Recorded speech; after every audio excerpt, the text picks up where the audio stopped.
Eu quero fazer uma reflexão rápida com vocês. Tem uma história que eu gosto muito. E ela diz que, num bairro dos Estados Unidos, um indivíduo mudou para uma grande chácara.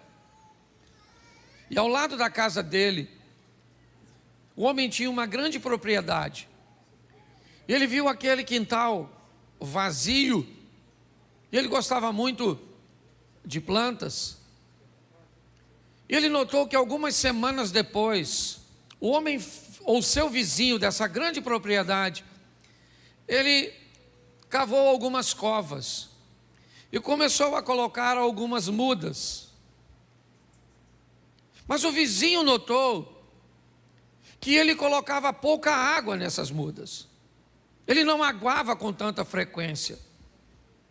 E o vizinho, então, começou a ficar preocupado com a integridade daquelas plantas e a possibilidade delas morrerem. Ele aguava, mas não com a frequência que o seu vizinho esperava e que olhava da sacada. Por muitas vezes ele viu as folhas daquelas mudas murchando e sempre o vizinho colocava pouca água. Um tempo depois, essas mudas se estabeleceram. Não era aquilo que o vizinho esperava olhando para a casa de seu próximo, mas algo muito mais esquisito começou a aparecer. Volta e meia aquele homem aparecia no quintal com um chumaço de jornal bem grosso e fazia questão de passar por todas as mudas, sempre dando algumas pancadinhas nas mudas. O homem nunca tinha visto aquilo e era algo que soava para ele muito estranho. Durante um bom tempo ele viu seu vizinho dando pancadas naquelas pequenas mudas que ainda não estavam tão encorpadas. Um ano depois, a empresa deste homem o transferiu para uma cidade bem ao norte dos Estados Unidos. E depois de 20 anos, ele volta à sua cidade e tem a curiosidade de ver a casa onde morava. Aquela semana um furacão havia passado por lá e alguns estragos tinham acontecido. E ao entrar na rua de sua antiga casa, ele reparou que a maioria das árvores estavam tombadas, estavam caídas. Mas quando ele, da calçada, olhou para a sua antiga casa, ele viu ao fundo a casa de seu vizinho. Árvores sadias, grandes e fortes estavam lá, e o vento do furacão sequer havia derrubado uma. Ele então foi ao vizinho para cumprimentá-lo, e durante esse cumprimento ele falou com o vizinho e lembrou de quão estranho era o comportamento dele no que diz respeito àquelas árvores. E finalmente ele perguntou por que ele aguava tão pouco. E o vizinho disse para ele: porque eu tinha o intuito de que as minhas árvores não tivessem água com facilidade, para que elas pudessem aprofundar suas raízes e tirarem a água do mais fundo possível. Mas eu também estranhei porque você batia nelas. E ele disse: porque eu sabia que a nossa região, volta e meia, é visitada por furacões.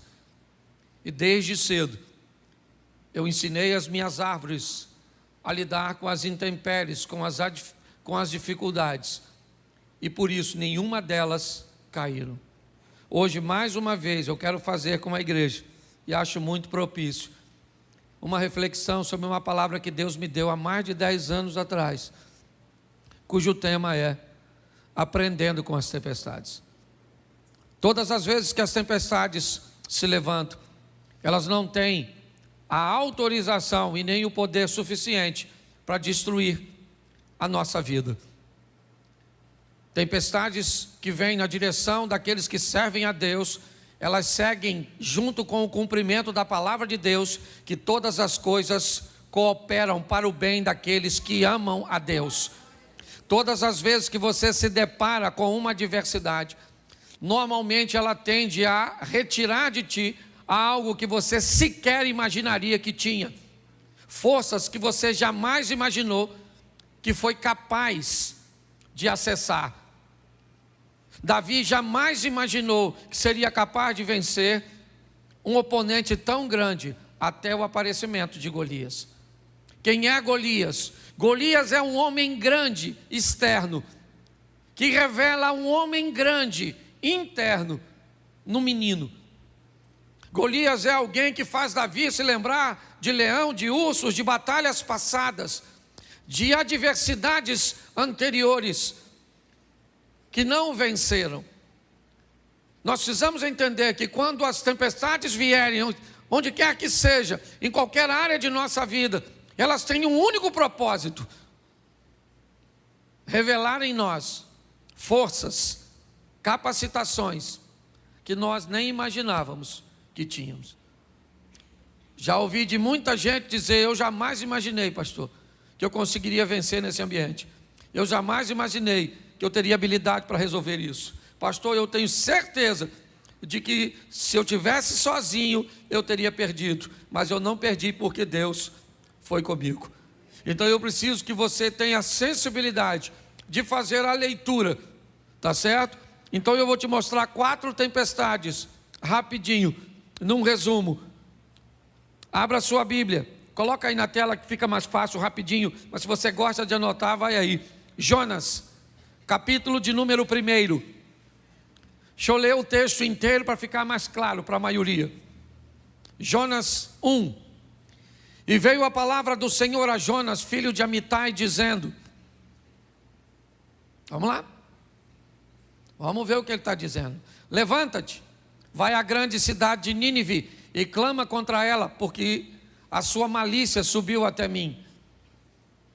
E Jonas se levantou para fugir diante da face do Senhor para Tarsis, e descendo a Jope, achou um navio que ia para Tarsis. Pagou, pois, a sua passagem. Repita comigo: pagou, pois, a sua passagem. Isso. E desceu para dentro do navio para ir com eles para Tarsis diante da face do Senhor. Verso 4. Mas o Senhor mandou ao mar um grande vento, e fez-se no mar uma grande, e o navio estava para, verso 5. Então temeram os marinheiros e clamavam cada um ao seu Deus, e lançavam ao mar as fazendas que estavam no navio para o aliviarem do peso. Jonas, porém, desceu para os lugares do porão e se deitou e dormiu um profundo sono. Presta atenção em mim rapidamente. Deus vai conversar com seu profeta e dar a ele uma missão. Deus manda Jonas ir a Nínive, uma cidade de um povo duro, que agia com mão forte, subjugava através das forças seus inimigos e muitas vezes sobrevivia, na maioria do tempo, de despojos de guerra. Deus diz a esse profeta: vai a Nínive e clama contra ela. Porém Jonas não gostou da ideia de Deus. Não era agradável para ele frequentar aquele lugar. Não era agradável para ele ver aquele povo merecendo um arrependimento e uma transformação. Então Jonas resolve fazer o oposto. Ao invés de ir um pouco mais ao oriente para Nínive, ele prefere descer a Jope, certo? E no porto de Jope pegar um navio para ir para Tarsis, para a Espanha, para o lado contrário, no Mediterrâneo. Ali então, Jonas vai comprar uma passagem, vai entrar numa embarcação para desobedecer a Deus. O texto diz que enquanto ele está naquele navio, uma tempestade se levanta. E o que essa tempestade veio fazer? Essa tempestade tem uma missão. Ela quer conversar com alguém. E com quem? Com quem será que essa tempestade quer conversar? Com o mestre do navio, o capitão do navio. A tempestade quer saber por que ele vendeu o ingresso do seu navio para um desobediente. A tempestade quer saber por que é que ele deixou aquele cara entrar na sua vida, no seu ministério, na sua família, nos seus negócios. Porque tem tempestade que vem na minha e na sua direção com uma única função: denúncia. Dizer para mim e para você que esse tipo de gente, esse tipo de comportamento, esse tipo de negócios, esse tipo de alianças não podem fazer parte de nossa história. Essa é a mensagem que a tempestade vem. Ela começa a chacoalhar o navio. Todo mundo tem medo. E quem é que está trazendo aquela tempestade? Um desobediente? Se tem uma coisa que precisamos ter o máximo de sensibilidade para identificar, é quando Deus está tratando alguém. Quando alguém estiver sofrendo, por favor, antes de se meter no sofrimento dos outros, descubra que tem alguém que ama mais essa pessoa do que você. E esse alguém é Deus. Antes de ajudar alguém, pergunte a Deus se é para você fazê-lo. Porque quando você se mete na vida de alguém que Deus quer tratar defendendo a pessoa, você vira o capitão do navio. O cara quer me desobedecer? Vou entrar no capitão. Deus falou, vou afundar. O capitão desobedeceu a Deus, sim ou não? Sim ou não? Não, ele nem profeta é, nem sabe de nada. Mas vendeu o ingresso do barquinho dele para o Jonas entrar. Eu não sei se você reparou, mas preste atenção nesse texto. Temeram os marinheiros e clamava cada um ao seu, e fazia o quê? O que eles faziam? Lê para mim.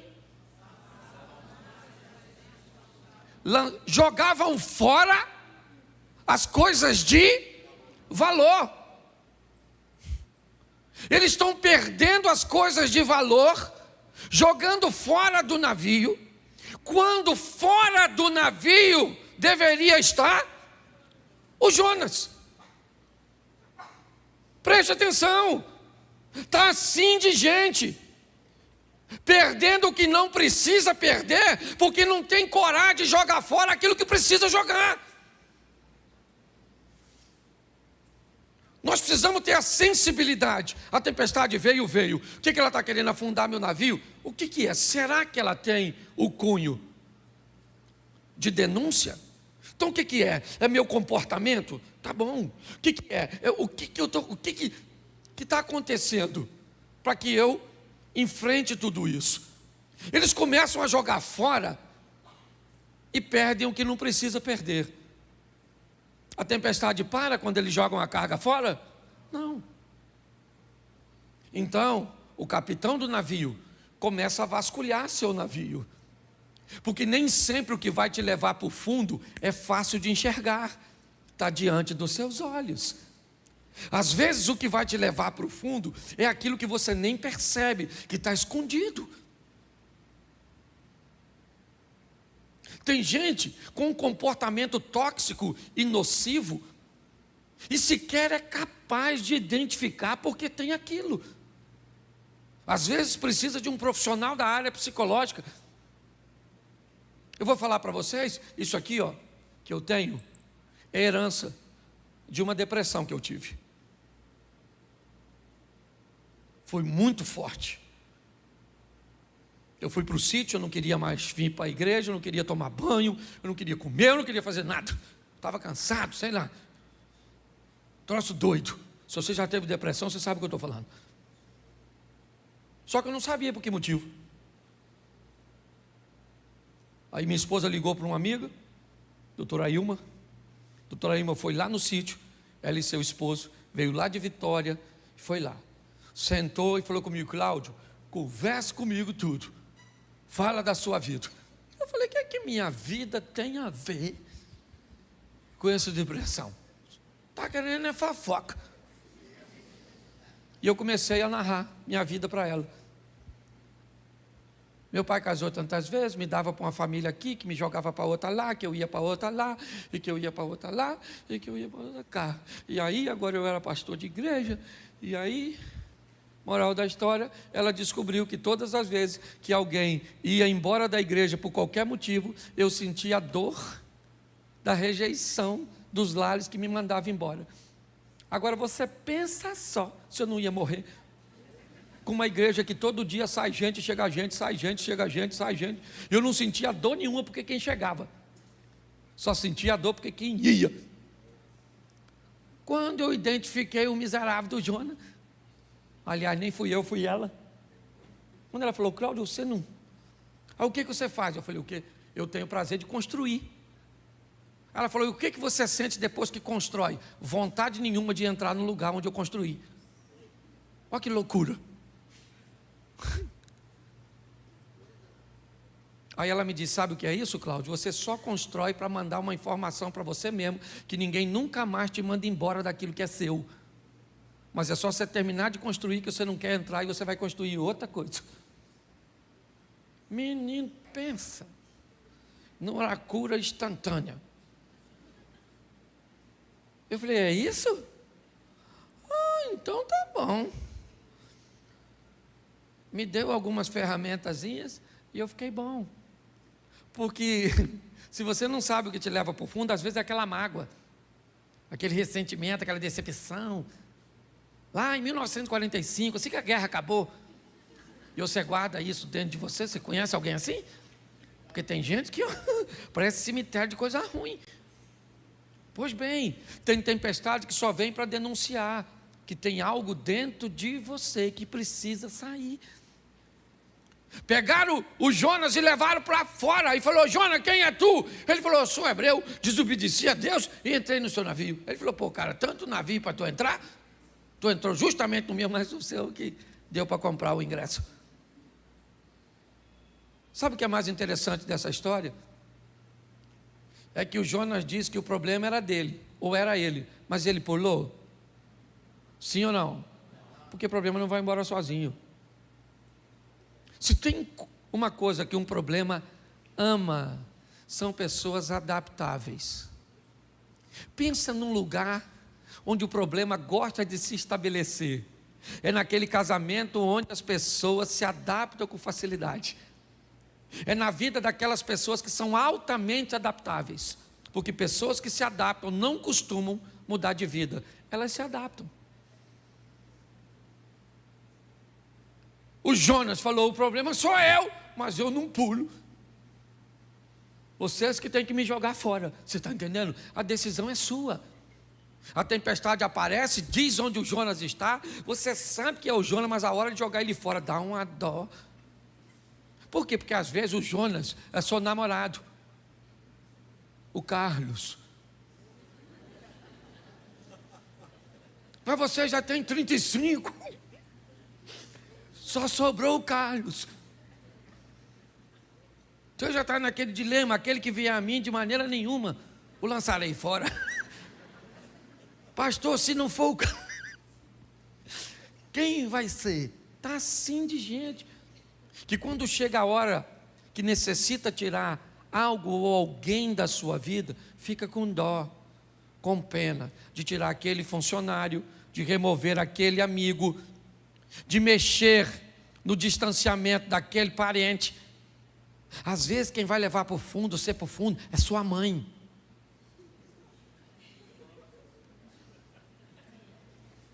Tem uma mãe que é âncora. Se você ver a cara de algumas pessoas. Achou, seu Jonas, né? É porque às vezes é a velha que vai acabar com o seu casamento. E ela não tem nem má intenção, não.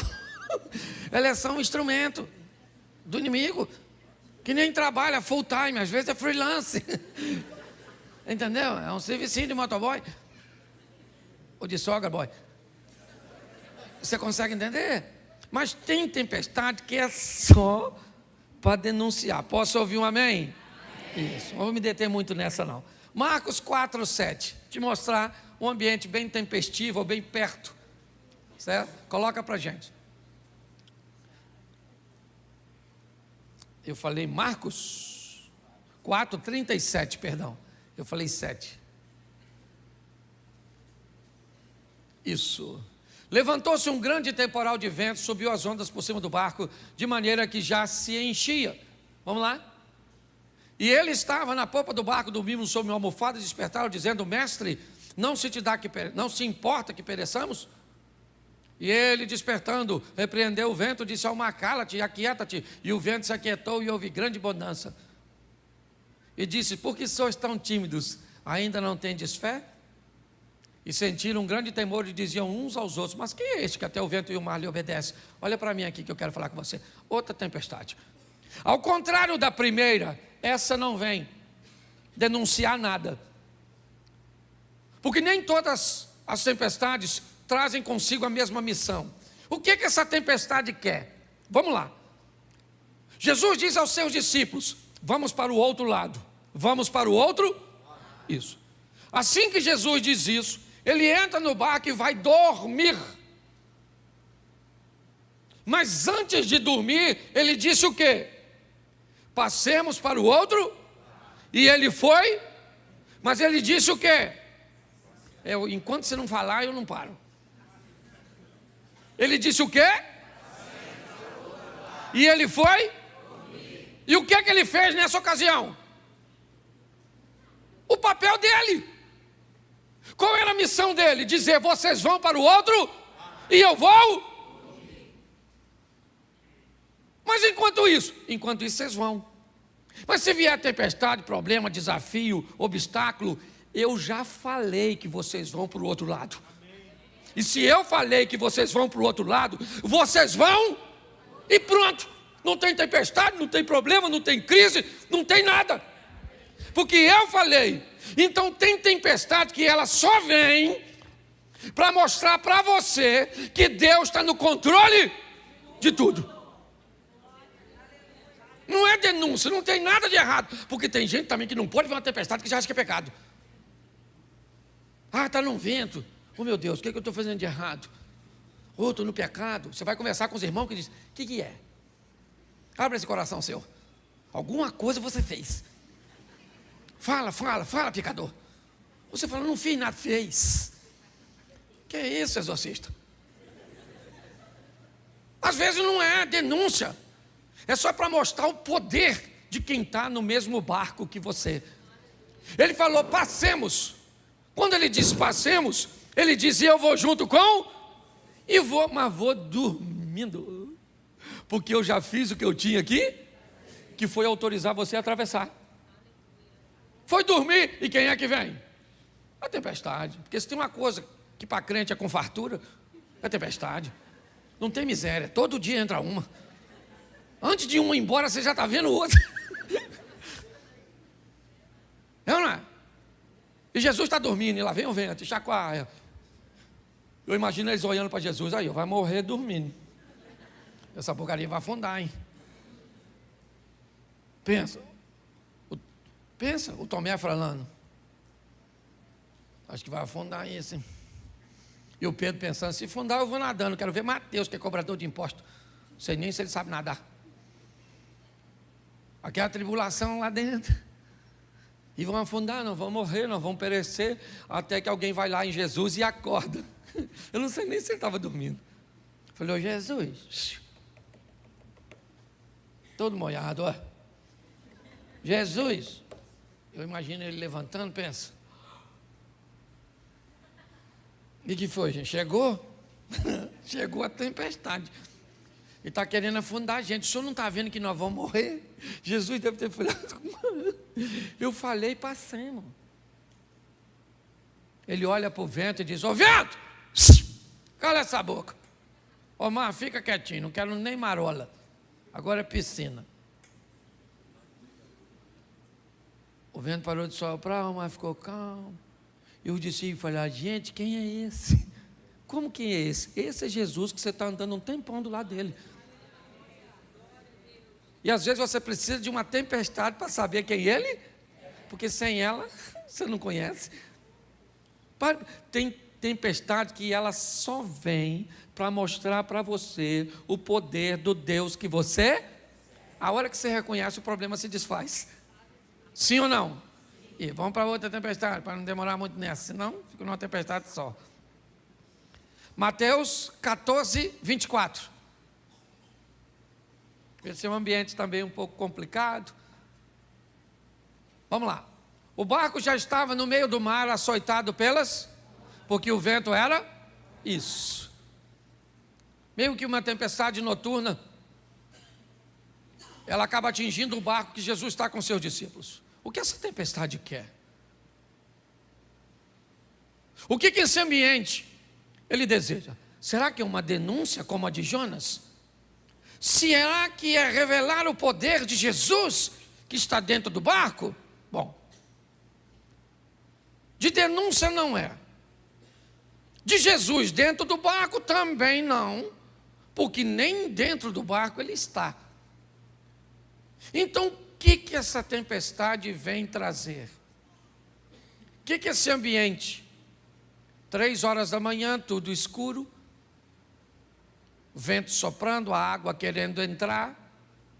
Jesus aparece andando sobre as águas no meio desse ambiente. E dentro do barco começa a acontecer algumas coisas. A primeira é um temor muito grande, pois eles estão num local que não é a realidade da maioria de seus discípulos, apenas de 4 que eram pescadores. Os outros 8 não estavam preparados para aquilo. Segundo, tem um indivíduo andando em cima d'água e alguém já gritou que é fantasma. Então o caos está estabelecido. Mas o que isso vem trazer? A iniciativa de alguém que está dentro do barco. Tem tempestade que acontece num grupo, mas que só vai dar a lição para uma pessoa só. Tem tempestade que vem numa família com um propósito de criar um novo estilo de vida para apenas uma pessoa. No meio daqueles 12 discípulos, se levanta Pedro e diz: eu gostaria de ir andando até onde o Senhor está. Tem alguma coisa de errado. Mas presta atenção, porque a palavra de oferta vai fazer muito significado para você agora. Qual era o local mais seguro nessa ocasião? Qual era? O barco. Se você estivesse lá, onde você ficaria? Essa é a questão. Nós queremos viver o incrível, o sensacional, o extraordinário, provar, vencer, romper. Onde? Dentro do barco.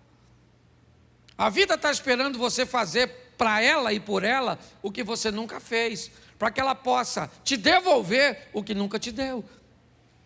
Quando Pedro diz, eu quero ir aí fora, Jesus era para dizer, não, não tem nada aqui, Pedro. O que você quer vir fazer aqui onde eu estou? Se eu estou indo para aí. Mas Jesus disse para Pedro, vem. Vem, Pedro. Viva seu milagre e dê uma lição em todos os outros que não têm coragem de sair do barco. Tem tempestade que só vem para mostrar para você que você é capaz de viver e mostrar para quem está perto de você que se tivesse coragem de agir, viveria a mesma coisa. Por isso que a Bíblia diz que nós somos sal e luz, porque o nosso estilo de vida precisa inspirar outras pessoas.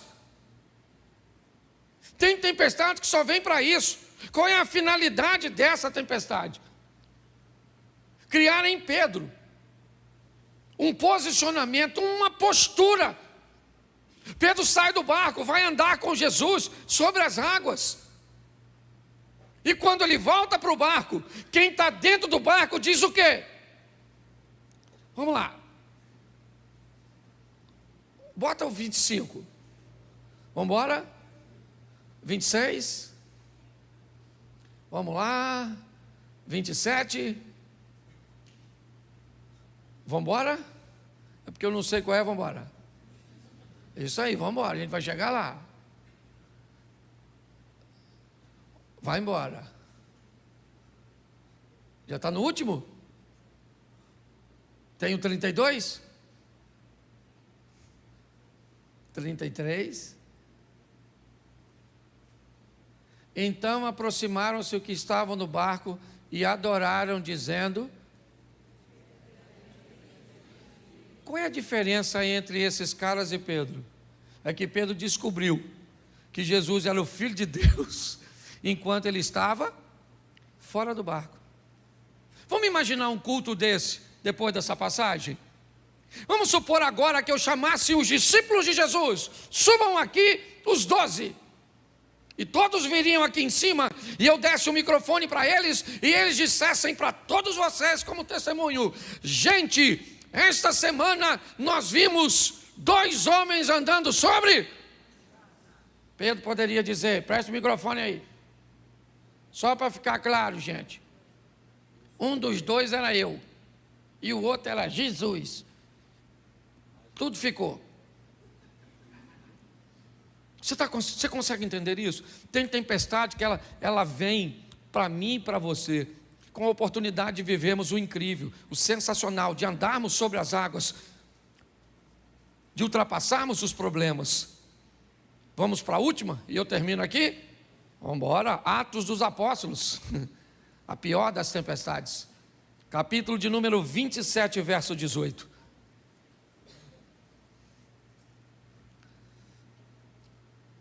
Andando nós agitados por uma veemente tempestade, no dia seguinte, aliviaram o navio, note, jogaram a carga fora. Ao 3º dia, nós mesmos, com as próprias mãos, lançamos ao mar a amarração do navio. Presta atenção, eles começam a tirar toda a resistência ao vento, ok? E não aparecendo, havia já muitos dias, nem sol nem estrelas, e caindo sobre nós uma não pequena tempestade, fugiu-nos toda a esperança de nos salvarmos. Havendo já muito que se não comia, então Paulo, pondo-se em pé no meio deles, disse: fora na verdade razoável, ó varões, ter-me ouvido a mim e não partir de Creta, e assim evitariam este incômodo e esta perdição. Mas agora vos admoesto que tenhais bom ânimo, porque não se perderá uma vida de nenhum de nós, mas somente nenhuma vida se perde, mas se perde o... Preste atenção que todas as outras tempestades, o barco chegou, essa não. Essas pessoas não morrem, mas o barco, ele se despedaça. Vamos lá? Porque esta mesma noite, o anjo de Deus, de quem sou e a quem sirvo, esteve comigo, dizendo: Paulo, não temas, importa que sejas apresentado a César, e eis que Deus te deu todos quantos navegam contigo. Portanto, ó varões, tende bom ânimo, porque creio em Deus, que há de acontecer assim como a mim me foi dito.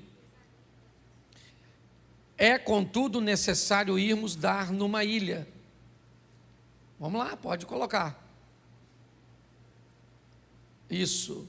E quando chegou a 14ª noite, sendo impedidos ou impelidos de uma e outra banda do mar Adriático, lá pela meia-noite, suspeitaram os marinheiros que estavam próximos a alguma terra, e lançando o prumo, acharam 20 braças. Passando um pouco mais adiante, tornando a lançar o prumo, acharam 15 braças. Estão fazendo a leitura que está ficando mais raso, está chegando próximo à margem, certo?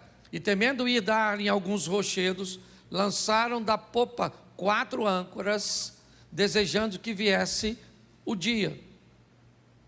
Procurando, porém, os marinheiros fugir do navio, e tendo já deitado o batel ao mar, como que querendo lançar as âncoras pela proa, disse Paulo ao centurião e aos soldados: se estes não ficarem no navio, não poderei salvá-los. Então os soldados cortaram os cabos e o batel e o deixaram cair. Enquanto o dia vinha, Paulo exortava a todos que comessem alguma coisa, dizendo: é já hoje o 14º, preste atenção, 14 dias de tempestade, certo? Que esperais e permaneceis sem comer, não havendo provado nada. Vamos embora. Portanto, exorto-vos que comais alguma coisa, pois é para a vossa saúde, porque nenhum cabelo cairá da cabeça de qualquer de vós. E havendo dito isso, tomando o pão, deu graças a Deus na presença de todos, e partindo começou a comer. E, tendo já todos bom ânimo, puseram-se também a comer. A tempestade vai rolando. Pode ir embora, meu irmão. Eu vou terminar com a leitura. Bota o 38. Isso. Refeitos com a comida, aliviaram o navio, lançando o trigo ao mar. E sendo já dia, não reconheceram a terra, certo? Enxergaram, porém, uma enseada que tinha uma praia, e consultaram sobre o que deveriam encalhar nela o navio. Levantando as âncoras, deixaram ir ao mar, largando também as amarras do leme, e alçando a vela maior ao vento, dirigiam-se para a praia. Dando, porém, num lugar de 2 mares, eles encalharam ali o navio, e fixa a proa, ficou imóvel, mas a popa abria-se com a força das ondas. Então, a ideia dos soldados foi que matassem todos os presos, para que nenhum fugisse, escapando a nado. Vamos embora. Mas o centurião, querendo salvar a Paulo, lhes estorvou, dizendo, estorvou esse intento, e mandou que os que pudessem nadar se lançassem primeiro ao mar, e que se salvassem em terra. E os demais em tábuas, e outros em coisas do navio. Assim aconteceu, que todos chegaram à terra a salvo. Preste atenção em mim. Eu não sei quanto tempo você enfrenta a sua tempestade, mas eu tenho uma notícia ruim para te dar e uma boa. Primeiro, não dá para escapar ileso de todas as tempestades. Eu não sou nenhum tolo, e já vi tempestades acabar com o casamento. O homem consegue sobreviver ao divórcio, e a mulher também, refazer sua vida, mas aquele casamento destruiu. Eu já vi doenças serem capazes de matar o corpo, mas não ter força o suficiente para matar a alma. Eu já vi negligência de pais que fez com que seus filhos afundassem em drogas, em comportamentos incorretos. Mas eu não sei se você reparou o que Paulo disse a esses indivíduos no meio da tempestade. Eu avisei a vocês que não era para ter saído. Eu falei com vocês que essa viagem não ia terminar bem. Eu avisei. Me parece que o que Deus está dizendo é o seguinte: eu estou sempre buscando uma maneira de alertar vocês. Mas está aí, beleza, nenhum, todos, tábuas, coisas do navio, tudo aquilo que flutuava, se tornou um ambiente onde eles pudessem se apegar. É verdade, mas o navio afundou. O navio não chegou. Infelizmente, tem tempestades, irmãos, que vai afundar seu casamento. E sabe por que vai? Porque você não escutou as orientações. Vai falir sua empresa. Vai matar seu corpo. Vai. Porque você recebeu avisos que era para cuidar da sua saúde, que era para você fazer seus exames, que era para você tomar seu remédio, que era para você mudar a sua postura com a sua esposa, era para você mudar a sua postura com seus filhos. Mas infelizmente a mensagem não foi ouvida, e o que aconteceu? O navio afundou. Eu acho que vale a pena levarmos hoje os exemplos dessas tempestades. que ela pode fazer? Às vezes é só uma denúncia. Pegue, tire da sua vida e a tempestade passa. Às vezes é para mostrar, eu estou dentro do navio e eu disse que você vai passar, e você vai passar porque eu disse. Às vezes eu estou fora do navio e quero causar dentro do barco, certo? Dentro de você, um movimento para que você consiga ir lá fora e andar sobre as circunstâncias. E aqui vale um alerta. Por muitas vezes eu já vi meu casamento encalhado aqui e as ondas batendo, querendo despedaçá-lo. Eu já vi. Eu tenho 31 anos de casado. Você pensa que a pauta divórcio nunca circulou no meu casamento? Já. Mas atento aos sinais. Graças a Deus, sempre deu tempo de tomar uma providência. Vamos sair daqui hoje entendendo que as tempestades vêm e elas não têm o propósito de nos afundar, apenas de nos ensinar. Você pode fechar seus olhos? Pai, em nome de Jesus, não é a primeira tempestade que enfrentamos, não é a última que iremos enfrentar. Sabemos que cada uma delas traz consigo uma mensagem. Sabemos que quanto mais rápido formos capazes de identificar a mensagem, mais rápido ela vai passar. Que nenhuma dessas tempestades cheguem ao limite de afundar a nossa embarcação. Continue conosco, Senhor, pois a tua misericórdia fez com que em todas essas tempestades, seja a de Jonas, seja a de Marcos capítulo 4, a de Mateus capítulo 14, ou a de Atos dos Apóstolos. Por isso, continua conosco, Senhor, nos dando forças para vencermos as nossas tempestades, ou as tempestades que vêm sobre nossa vida.